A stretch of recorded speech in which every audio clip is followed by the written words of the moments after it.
I've been catching up with two players that you could probably describe as the power couple of the Women's Super League. Magdalena Eriksson is the Chelsea captain, and this season she's been joined at the club by her partner Pernille Harder, who's the UEFA Women's Player of the Year and became the most expensive female footballer ever when she signed from Wolfsburg.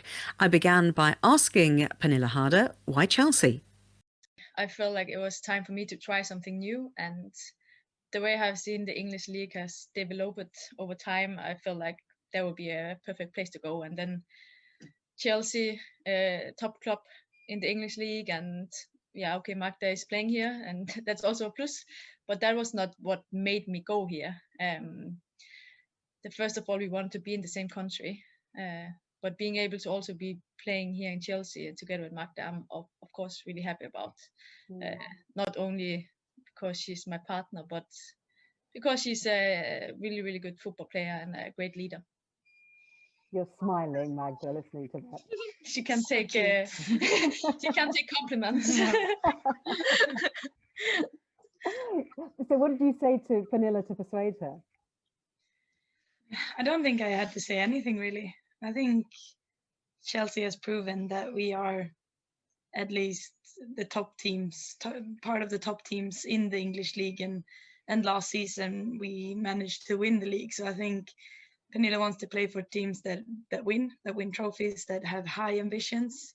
And I think Chelsea has proven that their ambitions are really high, especially with the other signings we've done, with Sam Kerr coming into the team, with Melanie Leopolds coming into the team, Jessie Fleming. The list goes on and on. So I think I didn't really have to say anything. I think I think Pernille and Chelsea is a perfect match. And how have you found the standard in the WSL so far, Pernille? I think there's high standards. I feel like every weekend we have a tough opponent, and that's what I really love about this league. That it's no games almost that's like a walkover where you just go to work.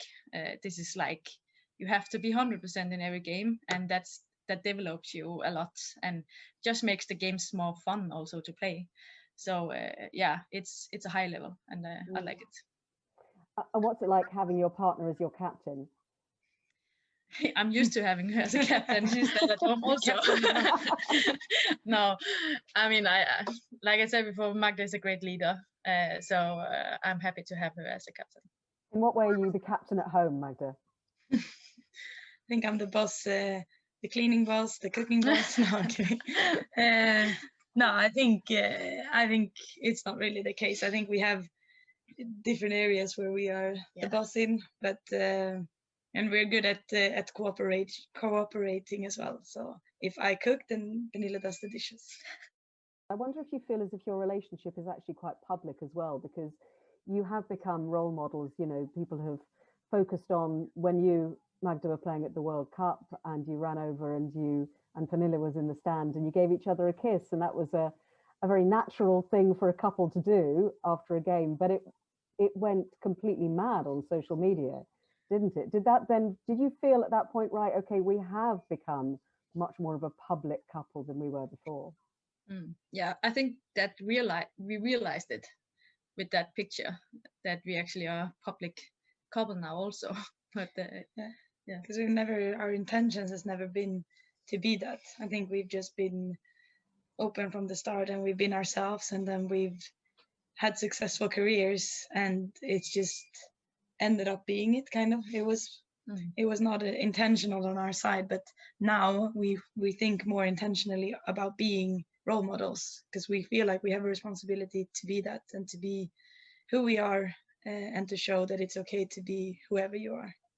So do you get girls coming in and talking to you about it, Magda, or contacting you on social media and saying, actually, this is a really positive thing for me?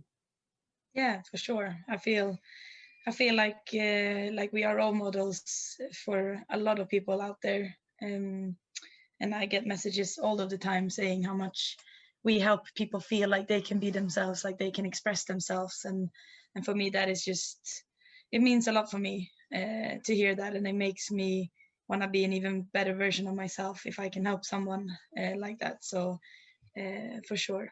Could you imagine two guys being able to do that? Do you feel like we're still a long way away from that? Yeah.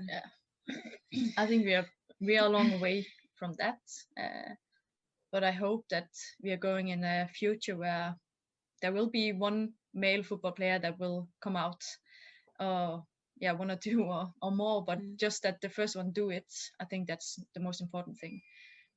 But yeah, it's a good question if it will happen or not. Yeah, I think for me, the big thing is always about creating a safe space around for someone to be able to be brave enough to come out. And I think we're not there yet in men's football, that the culture isn't accepting enough. Everything about the culture is not accepting enough. So I think until we reach that point, it's not an individual responsibility to come out. I think it's a collective responsibility to make the environment as safe as possible for the one person who is brave enough to do it. I wanted to ask you, you've said, Pernille, that Magda is a great captain and a great leader. Magda, I'd like you to talk about Pernille because she is the most expensive female footballer in the world. What is it about her as a player that makes her such a dream to have in your team? I think we all know Pernille is a talented football player. She has a lot of good skills, but for me, the biggest thing with Pernille is the mentality to always want to be the best in everything she does. And I think those are the type of characters that I would want on my team, and I would always pick those kind of people to be on my team because they will always drive the standards. They will always look to improve. So I would say Pernille's biggest strength is her mentality. And have you noticed that already, that in the short time that she's been playing at Chelsea, that she's made a difference to the attitude of the other players on the team? Yeah, I think her presence as well, she demands a lot from herself and from us, her teammates. She always wants us to be good, wants herself to be good, and I think that is infectious, that kind of behavior. And I think we have a lot of those players at the moment in the club, and that in itself raises the standards all the time. Listen, so lovely to talk to you both.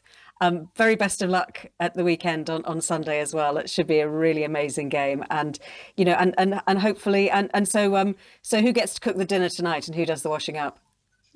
I think it's me cooking and you.